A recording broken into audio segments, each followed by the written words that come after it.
detik akan segera dalam hitungan mundur. Untuk kita sama-sama masuk ke map kita yang ketiga di EFL Pro Grand Final. Mahaka Square, mana suaranya? Luar biasa sekali semangatnya. Terima kasih Survivors yang sudah hadir di Mahaka Square. Dan ini dia Survivors, pesawat mengudara dari arah Fusion Blue Vial menuju ke arah dock. Dan Blue Zone menjadi ke arah stadium. Wah, ini Marawa sih kalau ke situ terus jumpa Kraken, ini bakal agak chaos. Dan menariknya Marawa masih mau fight-nya malah arah Fusion karena dia tahu nggak sehat nih kayaknya kalau turun ke arah stadium. Stadium ini bukan merupakan tempat yang aman untuk melakukan early fight ya. Iya. Dan mereka coba cenderung untuk bergerak ke arah kiri bawah dan justru mereka harus berhadapan dengan teman-teman dari MG Ladies aja sebenarnya. MG Lady. Kita lihat setup seperti apa yang akan diterapkan oleh Marawa. Karena MG Lady ini juga udah sama-sama notice. Oh wow, satu orang udah bakal coba ditembak di sana, di tapping begitu saja. Selebihnya masih ada di satu compound yang sama. Dan pinternya dari Marawala sebenarnya mereka itu mainin di grounding jalan rayanya. Tapi sayangnya satu dua orang mulai terasa. Peluru panas datang menuju ke arah mereka dan bakal coba langsung diras begitu saja. Dan Dina akan diandalkan di sini dengan Bison yang berhasil yang di satu pick up di sana. Menuju ke arah MG Lady. Dan MG Lady kehilangan satu membernya, bahkan dua. Dan ini menjadi pertukaran yang cukup menguntungkan untuk Marawa tentunya karena MG Lady berhasil dibabat oleh macannya Marawa. Marawa seperti yang kita tanya-tanya sebelumnya. Kira-kira cukup bertanya-tanya kita untuk menjawab pertanyaan yang cukup sulit sebenarnya karena Marawa di 2 game sebelumnya nggak bermain dengan cukup maksimal. Betul. Khususnya di early game, Betul. tapi setelah mereka langsung membuktikan kali ini di early game mereka harus berhadapan dengan salah satu tim yang datang dari Thailand sendiri. Wow. Mereka bisa, bahkan 4 poin eliminasi hanya kehilangan 1 player barusan. Tapi di lain sisi harusnya Dewa United sedang dalam kesulitan. Karena gue melihat di kill feed, satu persatu mulai ditumbangkan, bahkan bukan oleh satu tim aja, ada NSC juga di sana. Aduh, Dewa United benar-benar tidak terlalu diuntungkan di momentum kali ini Bung Skyl karena Z di sana dengan hadirnya Z di round kali ini juga lumayan memberikan impact untuk Fly 7C. Namun NSC di sana juga pun menjadi korban, bukan cuma Dewa United. Dan oh my god, ada pick up savior yang bisa gue katakan dari arah Z membuat keadaan semakin menguntungkan untuk Fly 7C. Wow, ini dia.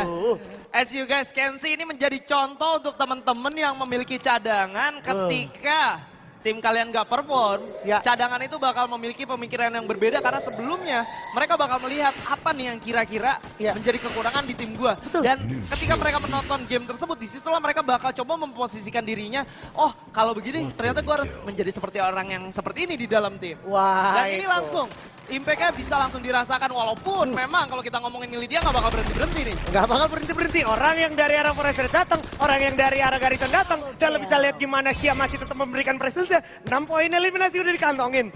Dan tadi juga ada tembakan peringatan dari IB untuk sebenarnya nggak dilanjutkan menurut gua, mengingat tadi NSC juga sempat babak belur ditambah dari revival sistemnya kan itu sebenarnya masih bisa menjadi pegangan. Tapi unfortunate sekali Dewa United menjadi Dewa 11 di sana.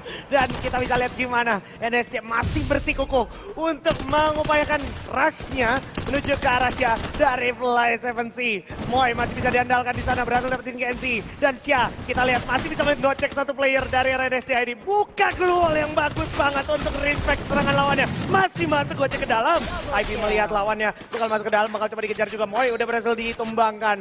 Sekarang bakal menjadi pertukaran antara NSC dan juga Fly 7C yang udah cukup sekarang. Dan Elva misplay yang cukup krusial membuat NSC semakin babak belur. Lilia hanya dengan shotgun kocok tangannya. Ini handgun yang enggak terlalu efektif. Lo bisa lihat di jarak sedekat itu. AN94 di tangan Si, 9 poin eliminasi hanya di round keempat Bung Skylar. Dan Si langsung membuktikan mentality yang dia miliki, begitu juga dengan Xia yang tidak ingin melihat go tentang apa yang sudah mereka miliki. Seorang IB pun harus coba untuk mundur terlebih dahulu untuk setidaknya menyelamatkan placement point dan pergerakan dari seorang Xia kali ini cukup menjawab semuanya. Pinter banget gimana cara melakukan flanking dan ternyata kali ini IB-nya udah cukup sekarang tapi masih bisa di trade. Xia coba untuk lebih disiplin lagi agar memang tidak melakukan hal yang tidak diinginkan. Wah, tadi ada sedikit momen yang kurang dimaksimalkan sama Z bisa gue katakan. Karena mungkin memang riuh panggung kita juga mempengaruhi hal tersebut. Sedikit lagi tadi bener-bener NSC literally rata 2 kali di tangan Flash 7C Bung Sky lah. Padahal NSC dari awal udah lebih diuntungin juga. Bener. Dalam artian mereka berhasil nge-pick off 1. Artinya walaupun mereka turun kondisinya 4 lawan 3. Tapi memang gue harus akuin Flash 7C ini dengan datangnya seorang Shady. Waduh, sorry Z ya. Iya, Z. Langsung impact-nya tuh berasa banget. Dan mereka langsung seketika berevolusi jadi tim yang cukup lengkap dan berbeda gitu Pak. Ini yang benar-benar disampaikan kemarin sama teman-teman ladies kalau dari Malaysia, Fly 7C ini jago class squadnya. Lo lihat fight class combatnya tadi Pak. Itu udah ciri khas CS banget tuh ya. Itu udah ciri khas class squad banget. Cara dia respect duel ke kiri tadi, wah another level tuh. Ya itu juga salah satu trigger disiplin yang masih jarang gue lihat dari ladies yang lain. Benar. Dan harapan gue juga hal seperti itu memang kalau kita ngomongin itu nggak bisa luput dari yang namanya game sense. Itu merupakan salah satu game sense yang harus dimiliki basic dari semua pro player. Kayak kalau lu nembak ke daerah dalam, make sure lu kiri kanannya aman. Kalau nggak aman ya di glue. Betul. Kan gitu ya. Itu pemeriksaan yang harusnya cukup simpel harusnya. Harusnya cukup simpel ya dan tentu saja Nggak banyak tuh. Nggak banyak, masih memang belum banyak. Makanya gue tadi, ini nih ya kalau game ketiga somehow it was Harvey bisa survive lagi. Terus Nunenya jadi Predator lagi kayak bukan cuman gue sih yang bingung tapi developer juga bingung nih mau nerf Nune gimana ceritanya nih. Bukan ya. developer aja yang bingung, sampai Aldi Tahir juga bingung. Aldi Tahir juga bingung nanti kalau nggak bingung kalau udah ya udah kita lanjut ke Militia lagi ya. Karena masih ada GRDX Phoenix yang sudah nyampe di tengah Militia. Menurut gue ini masih too early, tapi karena tadi native kill feed lumayan banyak, tim-tim yang punya agresivitas kayak GRDX kayaknya mau juga dong ikut campur ya. Iya dong, masa udah menit 7 senjata udah bagus-bagus, ada Woodpecker, gak dapetin poin eliminasi, masa baru 1 gitu. Karena sebenarnya gini, yang gue lihat dari Garuda X Phoenix ini adalah keunggulan mereka adalah ketika melakukan trading jarak jauh. Dan kalau mereka gak memanfaatkan early game untuk mendapatkan trading jarak jauh dan poin eliminasi dari jarak jauh, artinya mereka dipaksa untuk sedikit bermain lebih dekat dengan lawannya. Betul. Yang artinya advantage mereka sudah sedikit berkurang, karena menurut gue sorry itu saya Garuda X Phoenix kuat banget fight di jarak jauhnya tapi jarak dekat masih agak kurang. Oh iya itu konsep ngeras, literally ngerasnya belum kerasa banget agresif gitu ya. Ya. Nah itu ya yang mungkin bisa disampaikan dan juga bisa jadi bahan pertimbangan untuk teman-teman dari Garuda Phoenix kalau mungkin dia juga pengen adapt dan juga step up. Dan lu bisa lihat baru disebut belum kering bibir kita berbicara perihal aim jarak jauh dari GRDX Phoenix. Tapi di sisi lain kita bisa lihat gimana Morph Team juga berevolusi. Ini mohon maaf untuk Bapak Produser kalau lagi ada notif peperangan kayak gini kill feed tertutup sama aset di sebelah kanan. Boleh kita disampingkan dulu biar kita bisa fokus ngelihat notif kill feednya. Dan kita akan melanjutkan lagi perang yang sudah kita saksikan bersama-sama.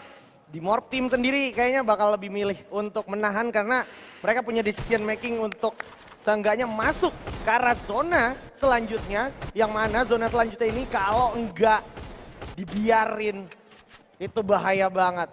Mereka harus secure zonanya lebih dulu. Itu bakal menjadi something yang sangat big deal ketika mereka sampai sana duluan dan gak ketemu tim lawan. Dan yap itu dia yang gue mention. Bisa gue katakan bakalan berpengaruh untuk lawan-lawannya yang kayak gua kira di sini nggak ada orang. Ternyata ada orang dan Morph Team punya game sense itu. Ya, itu yang menjadi satu hal yang cukup mahal kalau kita ngomongin game sense. Gak cuma tentang sense lu close combatnya aja, tapi sense lu ketika melakukan rotasi juga menjadi sangat penting. Dan pemosisian dari lawannya juga itu bakal menjadi satu game sense yang seharusnya basic. Karena lo tahu nih dari drop zone seperti ini kira-kira yang sangat diuntungkan dari drop point awal itu siapa? Ya. Dan wah ini perang-perang jarak jauhnya nih kayaknya nggak bisa terhindarkan. Apalagi dari Marawa kelihatan punya objektivitas bakal secure vending machine yang warna ungu yang lebih murah tentunya secara koin. Itu bagus banget untuk mereka. Tapi apakah Kraken bakal membiarkan hal itu terjadi, Bung Skylar? Nah, itu yang bakal menjadi pertanyaan yang cukup besar. Tapi yang menjadi sangat menariknya juga kita kedatangan tamu yang cukup spesial. Selamat datang Mas Reno. Iya, selamat datang Mas Reno. Selamat datang. teman-teman dari EVOS, ada Bang Manai. Iya. Ada siapa itu? Apa itu Emgat? Bukan? Bukan dong, bukan. Itu lebih ke Mas Mas Rian. Rian ya, kirain saya Emgat. Iya. Sambil juga kita intermezzo karena memang perangnya agak pelan-pelan di setup sama mereka. Pelan-pelan. Sangat berhati-hati mereka, Bung Stella. Berhati-hati, karena gini ya, kalau kita ngomongin masuk ke menit ke-10, 36 orang artinya. Itu beda sama game kedua barusan sih. Beda. Oh my God, MPIX. Wow. Kalian harus tumbang di posisi yang ke-10, padahal hanya kalian yang paling dekat dengan EVOS Harvey. Waduh. Berarti mereka harus dihentikan langkahnya. Ini menjadi peluang besar untuk anak-anak dari More Team berarti. Tapi kita lihat apakah Marawa juga bakal punya peluang yang cukup besar untuk mengejar gap yang sudah terjadi di 2 game yang kita jalani sebelumnya. Karena sepertinya Kraken juga gak bakal biarin Marawa menjalankan strateginya dengan mudah, Bung Stella. Ya, ini masih seperti basic ladies yang selalu mereka lakukan ketika menggunakan teleport go itu lebih ke arah untuk masuk ke dalam zona selanjutnya. Apakah salah? Tidak juga. Tidak. Tapi gue masih belum melihat teleport yang benar-benar menjadi krusial dan titik kemenangan dari sebuah tim. Karena hampir itu didapatkan oleh NSC di game pertama sebenarnya. Betul. Tapi sayang NSC malah yang dipunish balik karena memang gue nggak terlalu ngerti kenapa waktu itu. Iya. Pokoknya ada satu orang yang melakukan flanking pada ujungnya gitu. Iya. Itu juga banyak terjadi juga di hari-hari EFL Pro dari hari ke hari. Dan Betul. Nah, ini dia kalau kita melihat notifikasi sementara udah ada 3 tim yang kandas, teman-teman. Mungkin ini bisa langsung di take down lagi segera sebelum ada notif kill feed selanjutnya, Bapak produser. Karena ini bakal berpengaruh juga di mana kita bisa lihat Island of Goddess sepertinya udah menotis keberadaan dari NSC. Dan kita bisa lihat juga ada 1-2 players yang juga sudah hadir dari tim yang berbeda, Bung Stella. Udah mulai melakukan setup juga dan kali ini justru cenderung lebih IOG yang cukup siap untuk menahan pergerakan lawannya karena mereka sedari awal sudah berada di sini, mereka nggak melakukan pergerakan dan harusnya mereka tahu juga kalau NSC udah ada di sekitar mereka. Dan sekarang NSC masih menjadi pertanyaan gimana caranya mereka coba melakukan setup terhadap IOG yang defensif banget di setiap titik entry yang dimiliki sama NSC. Wah, ini PR banget sih. Ini kalau misalkan IOG bener-bener hold aja, Paul nge-hold, gak bisa bicara banyak sih jujur. Tapi somehow kita nggak melihat aksi dari Pandora Brielle yang kandas di tangan More Team. Sayang sekali agar bisa lebih aware lagi momen-momen peperangan agar tidak miss. Dan kita bisa lihat gimana Lilia di sana harus jatuh knockdown. IB masih berusaha semaksimal mungkin. Itu dia pertukaran yang cukup mahal di momen jelang late game kali ini. Gak masalah, harusnya mereka masih harus segera cepat reset mengingat zona juga sebenarnya masih deket juga. Mereka masih aman banget, mereka dari segi zona selanjutnya mereka masih bisa berada di dalam kompon dan cukup aman. Dan justru kali ini yang cukup menjadi kesulitan adalah teman-teman seperti Garuda, X Phoenix dan juga Marawa yang coba untuk bergerak masuk secara bersamaan ke dalam zona selanjutnya. Tapi dengan penggunaan satu mini launchpad kali ini tentunya bakal menjadi sangat penting untuk mereka karena yang tadinya harusnya sulit. Kalau mereka masuk ke dalam zona yang cukup aman, ini bakal menjadi favorite untuk mereka. Ya, itu bakal jadi favor buat mereka juga. Apalagi terlihat beberapa tim di sana. Wah. Chelsea nggak ada henti-hentinya sih. Walaupun mereka rotate, mereka juga memberikan presence untuk melakukan upaya pick off dan Gerdex. Phoenix tersisa 2. Sebenarnya Papa punya koin yang banyak banget. Niatnya mau OTW ke vending machine yang ungu. Tapi vending machine-nya dijagain sama Marawa nih Pak nih. Setelah dipikir-pikir kayaknya tempat itu bukan posisi yang ideal buat kita kesana. Betul. Karena memang Marawanya udah berkali-kali ditumbangin di sini, perang sama EVOS juga. Tapi berkali-kali pun mereka masih bisa menghidupkan teman-temannya kembali ya. Wah ini bakal jadi deg-degan ya. Satu objektif juga yang memang penting ya masuk ke fase mid game Haji. Kalau kita ngomongin masalah ada vending machine yang sedikit mepet ke arah zona saja, sebenarnya nggak apa-apa, dijagain dulu aja. Dijagain dulu aja karena pasti bakal ada yang ke situ juga. Untuk persiapan jelang ke late game dan bakal ada gedoran peluru tentunya. Tapi somehow masih punya kesempatan, masih punya asa, masih punya daya untuk membalikan keadaan. Dan itu dia teleport go yang sempat di-mention Skyla untuk digunakan melakukan aksi-aksi tak terduga dari Marawa. Luar biasa sekali tentunya. Cukup outstanding pergerakan, namun kita lihat aja eksekusi zona selanjutnya karena udah ada launchpad juga tadi barusan digunakan. Menuju ke arah zona terakhir. Dari zona yang cukup open. Nggak terlalu menguntungkan jujur untuk Marawa. Tapi kita bisa lihat gimana sisa player dari Gerdex di sini cukup berdarah-darah. dari tadi dibayang-bayangin sama Marawa. Tapi tadi emang satu momen teleport yang digunakan sama Marawa itu menjadi sangat mahal sih. Karena Garuda X Phoenix-nya juga pas ada teleportnya, portalnya dipakai, mereka komit ke arah dalam. Wah. Justru yang di daerah atas ya, Garuda X Phoenix-nya, itu balik lagi ke dalam portalnya untuk pakai vending machine-nya. Jadi plot twist tuh nggak? Yes, ini juga bakal jadi plot twist kalau ternyata Gerdex still alive. Walaupun ternyata beneran jadi plot twist. Marawa lah yang bakal tumbang duluan lebih dulu ketimbang Gerdex. Dan kita lihat gimana NSC juga tapi pasti benar-benar buat sekali. Gerdex ini juga yang mau nyusul peringkat keempat. Ada NSC di sana udah dapetin 10 poin eliminasi, tapi masih ada more team yang udah kebakar-bakar mantap di 13 poin eliminasinya. Dan dari ke ujung zona sana ada teman-teman dari Evos Harpy yang udah standby bakal coba menjadi peran antagonis di momentum kali ini. Cela udah tumbang knockdown. Kita bisa lihat aksi di mana ada di sini maju ke depan. Nune dan Aleta berkolaborasi lagi untuk bantu Misaki dan Desi membuka Rionnya mencari masih player dari more team. Yang terakhir lu lihat bakal di-handle dengan baik oleh Desi. That's it. Buya kedua. So this is it, second Buya for Evos Harvey.